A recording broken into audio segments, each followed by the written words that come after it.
anh thao thức nhớ em rất nhiều. Dù chưa gặp em một lần nhưng biết sẽ bên em trọn đời. Anh luôn mong một ngày được gặp em. Hãy ngủ ngoan đi nhé, vợ yêu tương lai của anh. Chìm vào giấc mộng say, quên đi hết những muộn phiền. Chẳng tại vì duyên số cho đôi ta chưa thể gặp nhau. Người hãy chờ anh nhé, anh sẽ đến bên em ngay thôi.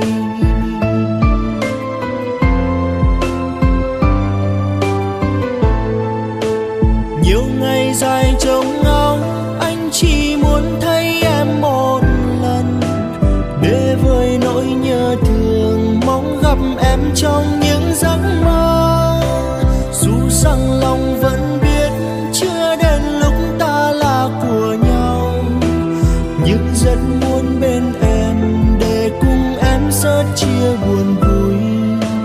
Lòng chẳng hề lo lắng em nơi đó đã yêu ai chưa.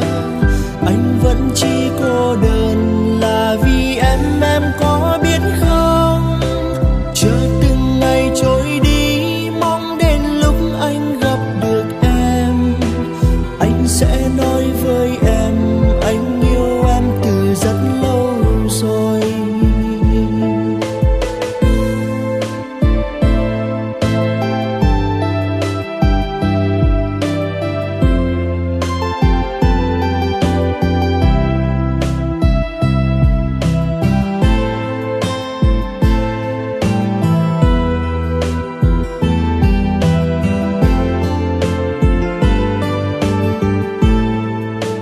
Hãy ngủ ngoan đi nhé, vợ yêu tương lai của anh.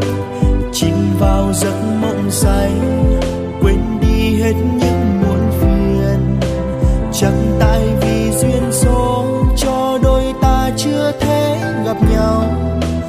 Người hãy chờ anh nhé, anh sẽ đến bên em ngay thôi.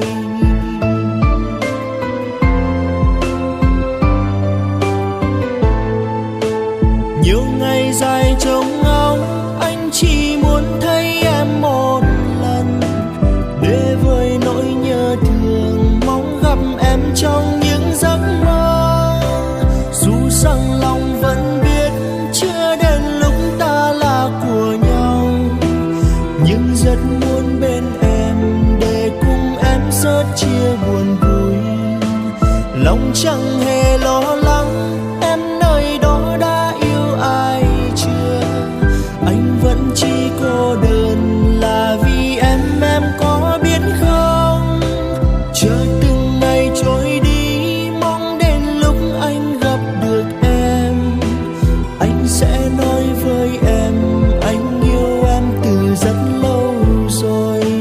Nhiều ngày dài trông ngóng, anh chỉ muốn thấy em một lần.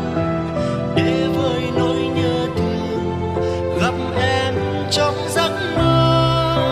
Dù rằng lòng vẫn biết chưa đến lúc ta là của nhau, nhưng rất muốn bên em để cùng em sớt chia buồn vui. Lòng chẳng hề lo lắng em nơi đó đã yêu ai chưa. Anh vẫn chỉ cô đơn là vì em có biết không? Chờ từng ngày trôi đi, mong đến lúc anh gặp được em. Anh sẽ nói với em anh yêu em từ rất lâu rồi.